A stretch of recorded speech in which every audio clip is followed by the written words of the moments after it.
What happens time and time again? You hit it, it spends a lot of time rolling across the table like that, right?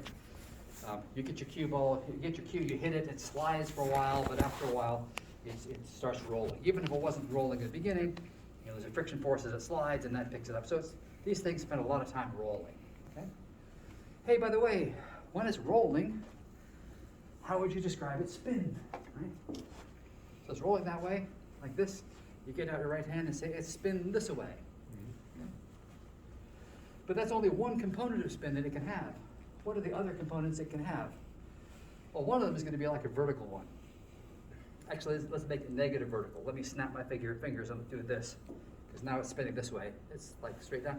And notice if it does that, it's happy to spin, because omega cross r, the velocity at the bottom is 0. There's no particular spinning. Oh, okay, well it is because it's a three-dimensional thing sitting in three-dimensional cloth. But, to idealization, there's no friction when you do this. Okay? And this means, by the way, in general, you can be doing both kinds of spins at once.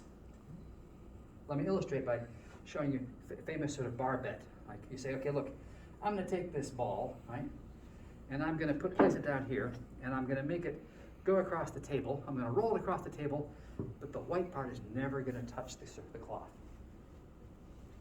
Right? I'm not going to throw it. I'm going to make it roll. And I claim I can make it roll in such a way that the white part never touches the cloth. Allegedly a bar bet. Anyone want to bet money? I'll bet you $20. I got $1. Wait. I'll sell it for buy you lunch. What do you got there today? Well, here's how you win the bet. You do this, and then tap it. There it goes. It's rolling across. Do I owe you $1 now?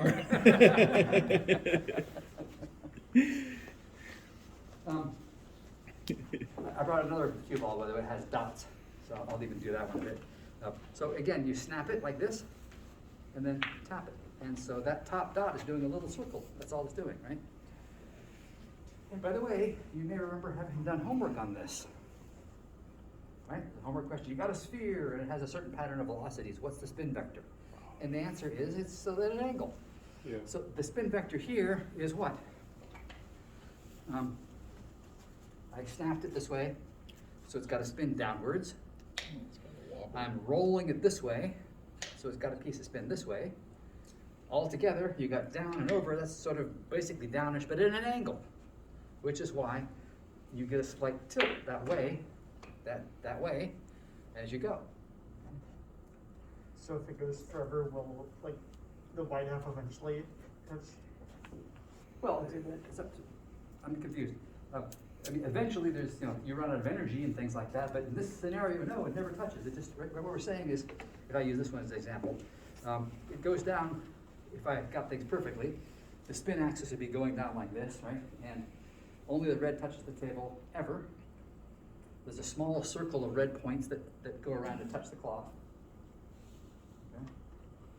Anyway, so there was homework some time ago that said, hey, you got a sphere, and so as you roll across the table, the point on touching the ground is not slipping, we say. So that point is stationary at any given moment in time. And then given the pattern of velocities, you figured out what the omega vector was. And then the question was, what other point is at rest? And the answer is, oh yeah, some other point over here, like this one. All right, so when the ball goes across the table, it can have both components of spin. You've got the rolling one, you can have spin this way and so on. What's the other component you can have? Well, it would be like this way. If you think about what that does, you're going this way, but you're spinning this way. That's going to make a friction force that's going to push you off track. Okay. That's the good old masse shot. Right? And I'll sort of illustrate it by tossing this ball. I'm going to toss it and snap it at the same time. So it's going like this. And it was a very little one, but I claim it swerved just a little bit. Okay? And so that's fun. And that's me, Tim. I'll do this one. Whatever. It's a good to practice, right? There you go. That one went for a bit and then went off. But so the point is that if you have spin this way, the ball will curve. And sometimes that's a good thing. It's good for spectacular shots and desperate shots and so on. But it's not a part of the day-to-day game because it's too hard to control. You said some friend of yours, you said, was doing the masse, did you Yeah, say that? my old SI boss. Old SI boss was but he had to work on the masse shot, and it's a thing. Yeah. And it's hard, you don't want to rely on it. Okay? Yeah. What you want to do is avoid it. Okay? So now we come to the next point. Yeah, the cue ball does stuff. You launch it with a cue. How do you launch it with a cue? Well, you hit it. Okay, you poke it. Okay? And so this is a deliverer of impulse, right?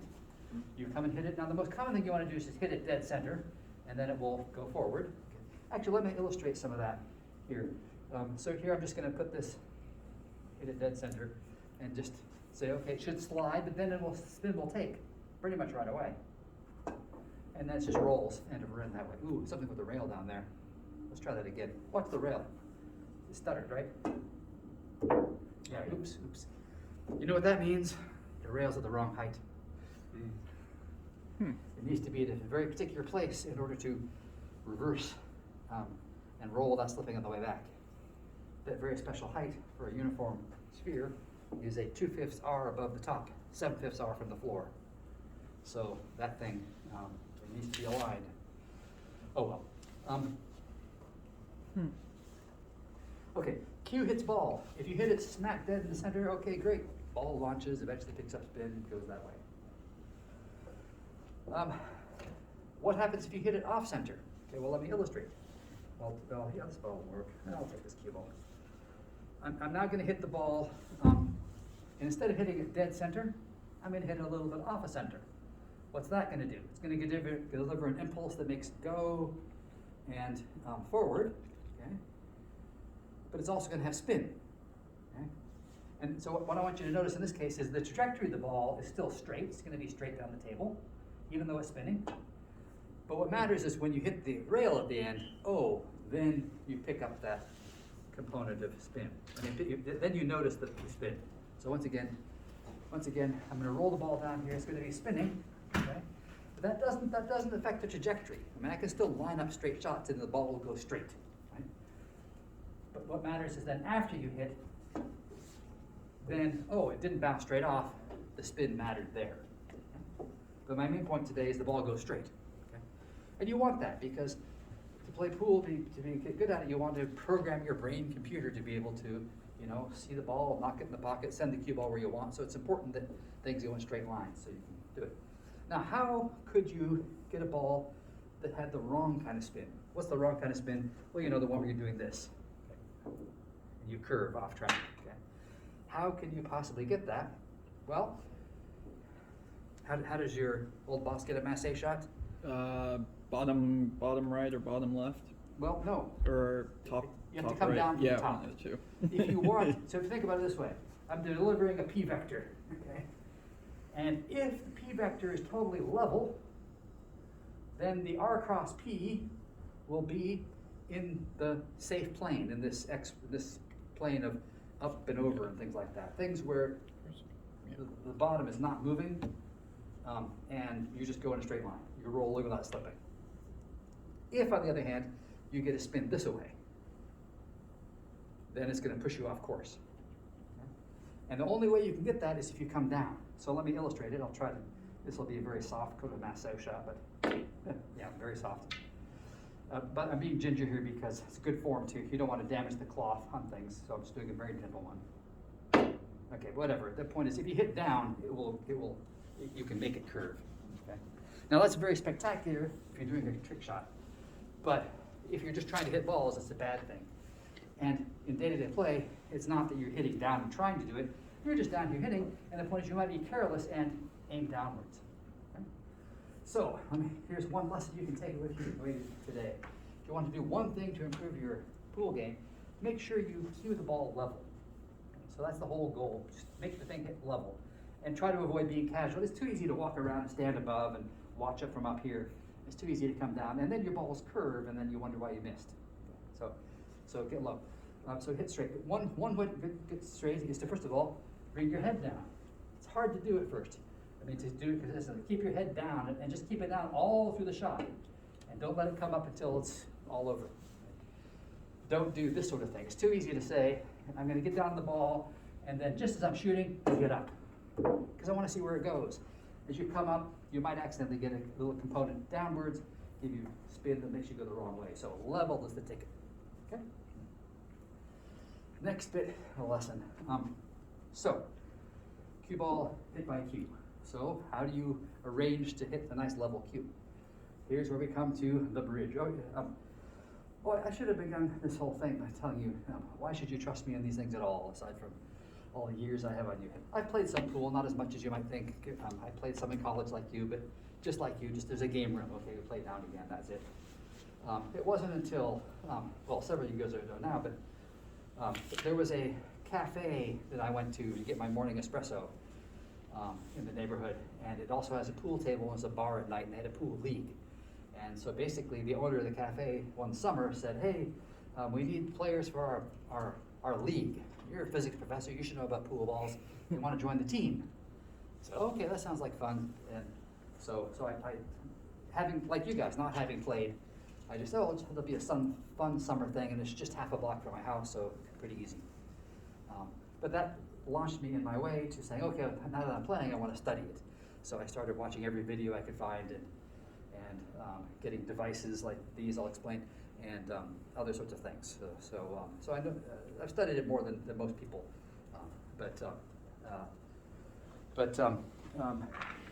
one of the things I did was to go to a weekend-long clinic from a guy who does that thing. He has a whole living now. He actually came out of Columbus, but since then he's developed it into a whole nationwide business.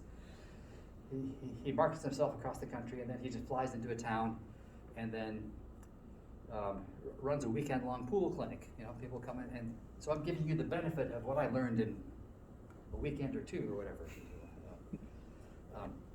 But one of the very first things, you have a whole clinic on getting your bridge right. Because as you know, first thing you do is you put your hand down. So here's the next thing I can tell you that you want to do.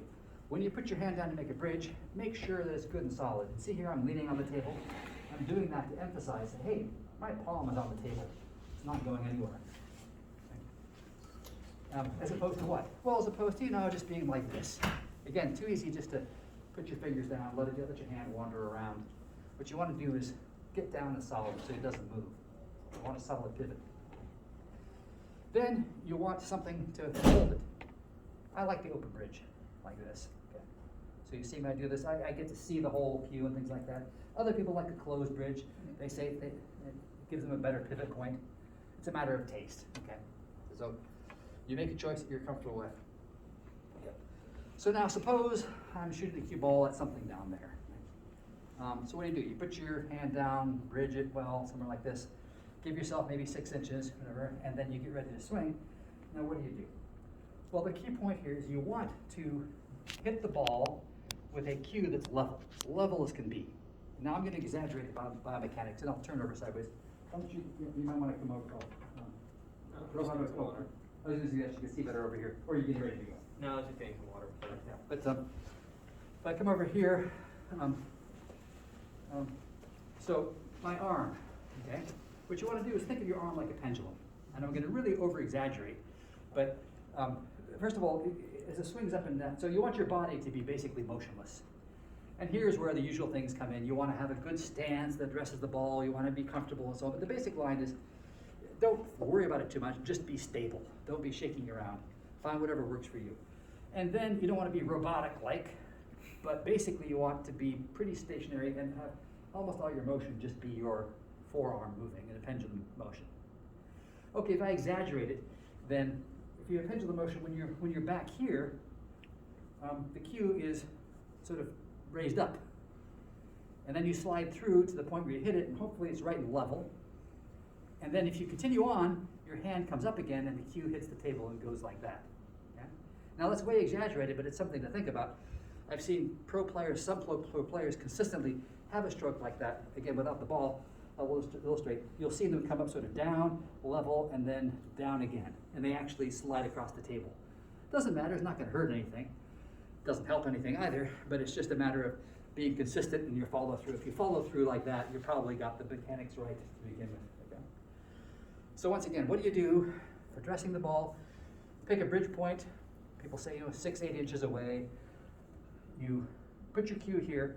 grab the cue so that your forearm is straight up and down. So this is the bottom of the pivot motion, so that as it comes through, you're going to be going just straight forward and the cue will be going level. So if you do just that much, you'll improve your game tremendously. Right? Okay, let's see next. By the way, actually, by the way, is there chalk? Where's the, yeah, thanks. Multicolored chalk, a blend.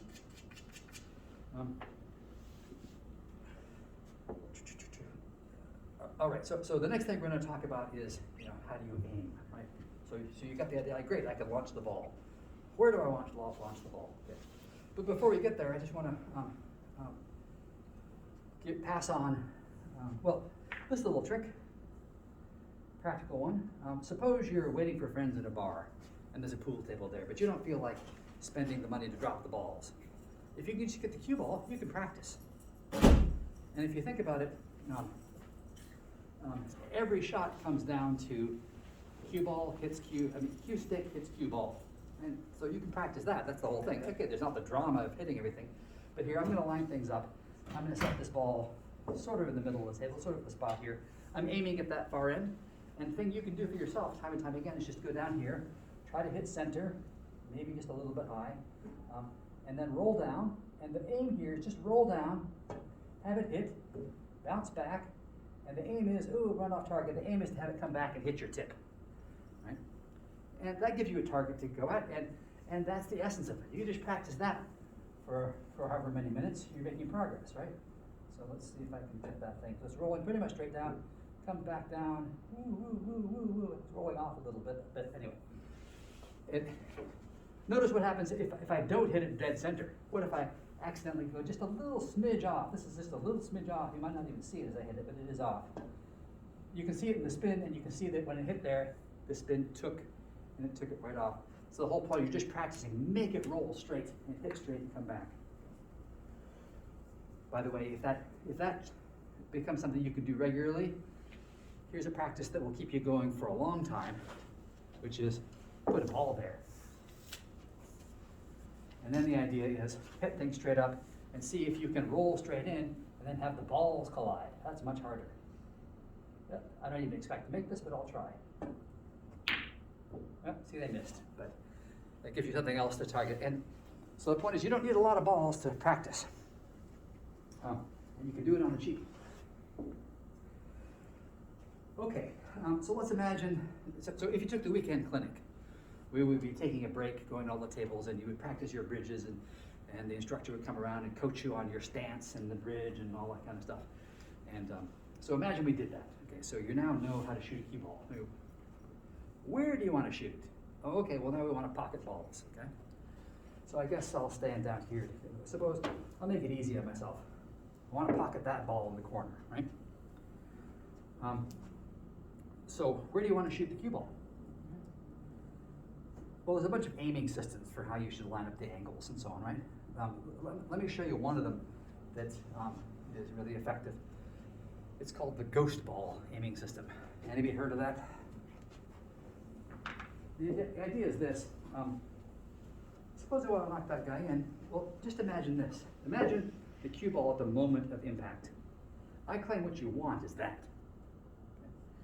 Now we're speaking theoretically here. If these spheres are frictionless spheres, then the only force they can have is a normal force.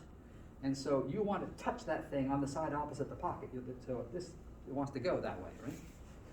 And so that's where you want your cue ball to be. Okay. By the way, if you do have a ball frozen like this, watch, you can hit this anywhere. Oops, I guess I should pick a different pocket, but whatever. It's a horrible place for a table. I'll do it this side, you can see it. Okay, I'll change the balls even. So I claim that it's wired for that thing to go in.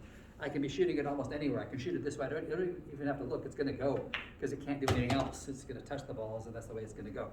Okay, well, with the same confidence, what you want to do is aim your cue ball so it comes into that spot. Okay.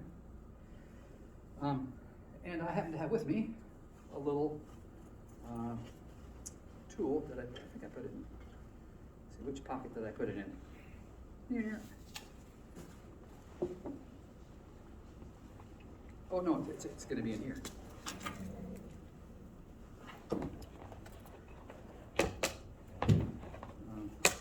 The same guy who does the weekend clinics, he actually is an engineer by trade. And so naturally he invented a couple things. One of them is the ghost ball aim trainer. Okay. So what does it consist of? Well, as you can see, it's just a piece of plastic with a couple of circles on it. And so the idea is you want to make a shot, there's an arrow. You simply point the arrow at the pocket. You put the ball you want to shoot in the pocket on that arrow, and then there's your target. And it even comes with some lines so that wherever you're at, your job is now reduced to go and hit that dot and roll in on that line. Right? It's taken all the thinking out of it. So all I got to do is just get down on it and aim for that spot, and it's going to go in no matter what. And boom, there it goes, right down the middle of the pocket because it was aimed to do that. Okay? You can make your own out of plastic, right? All it takes is 2 circles of the right sort of size. Yeah. Now, speeding ahead. So again, we could practice for a whole afternoon on using this ghost ball aim trainer and getting it lined up on what's a good shot. What you want to do, of course, is if you practice, you want to get good at the thing. You want to visualize this ghost ball thing, but of course you can't put it down on the table. Not allowed to. It's a shame because it also has this one, which you could put down. So at the right stage in life, I've played games with my then young son about, okay, you can use this thing, and you can slide it under it. And so anyway. But the key point is it's giving you a visualization so you know, oh, there's where I want to hit it. It just helps you visualize the shot, and so visualize when you take it away and so. All right, so that's basically where you want to shoot it. A couple of things to talk about from there. One is, does it really go exactly that way? And the answer is, well, pretty much, but we could talk about the fine detail, but let's put this off. The idea is when a real cue ball comes in here, it's not actually frictionless. Okay? So even though, especially if they're good, cleaned balls, let me say this again, if you go to a pool hall, they'll regularly take the balls off the tables and wash them, literally wash them. They buy machines to polish them and so on. If you go into a bar, they probably have never done that. So those ones are probably sticky. And that changes the characteristic of how things behave. Okay? But even the well-polished balls have a little bit of friction. And that means that if you're coming across at a significant angle, well then, yeah, the normal force won't be as big, and there'll be a friction force, and you're going to drag the ball across. Okay, it's a small effect. It's called collision-induced throw. And if it's close to a pocket, it's not going to matter. But if you're shooting a ball all the way down, then it's something to think about. Especially if it's a steep angle like that, you have to know that and correct for it and say, well, the aim trainer says I should be aiming, straight down at the pocket, but actually I should aim inwards. I should be aiming at that nipple, say, and then the collision-induced throw will bring it right into the pocket. So it's a small effect. All right, so let's pretend we've now mastered that. So we've spent a whole day getting our stance and bridge and stroke and practiced aiming. Okay? Then what? Well, then we're ready to play the game of pool, because the real game of pool starts here. When you look at the pros play, they always pocket the ball, right? You look at this, they always pocket it. The game is, where does the cue ball go? Because you work at that so that you get a good shot where you will pocket the next one. So where does the cue ball go? Well, let me grab one of these balls again. I'll put it here in the side pocket sort of thing. And I'll put it on the aim trainer and say, look, let's aim this here. Oh, by the way, here's another very quick tip. Suppose I'm aiming this ball in the side pocket. Where do I aim?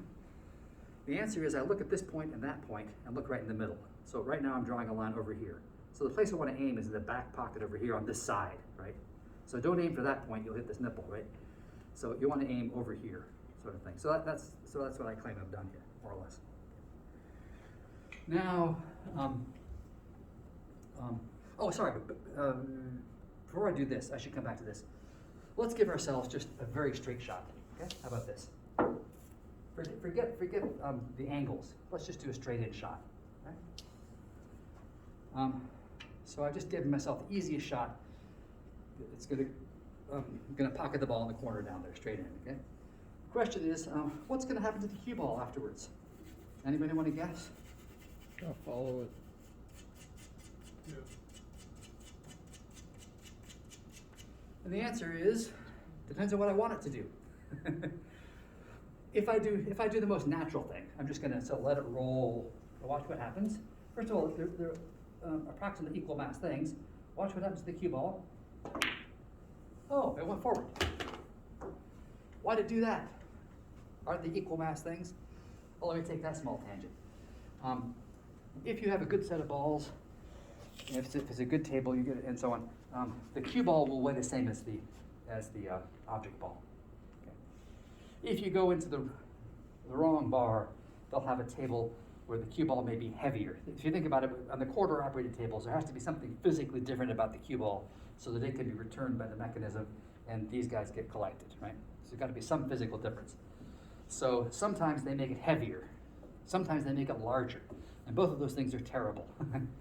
On the better tables, the difference is there's a piece of metal inside, so that there's a magnetic mechanism that detects, oh, you're the cue ball, and they send you this way. But they make sure it has the same mass as the other balls. So let's assume it's equal masses. So equal masses collide. We know what happens. They just trade places, right? So why did this cue ball continue forward? It was rolling. Because it was rolling. It came in, it was rolling without slipping. If I did a real fast motion thing, you'd see that it did stop for a minute, I claim, but it stops, but then it's spinning. And so then it then catches and rolls forward. So let me illustrate that again. Okay, so I'm just gonna do the most natural kind of roll, and I claim it's gonna go forward. Yeah, it just follows it, okay? Well, what if you don't want that? What do you do? Put the backspin to You it. can put some backspin on it, okay? And so, and let me illustrate it this way. I have here a cue ball, which has a stripe on it, and I'm gonna put it this way so you can see it the best, I suppose. I'm gonna hit the ball a little bit low, and I want you to just visualize that thing, okay? It's gonna be spinning backwards at first, and then eventually that spin will rub off and it'll start rolling forward. And I claim that it'll jump out at you that at a certain moment, it's like stationary. It's like certain moment is not rolling. Okay, take a look for it. Do you see it somewhere around there? It's suddenly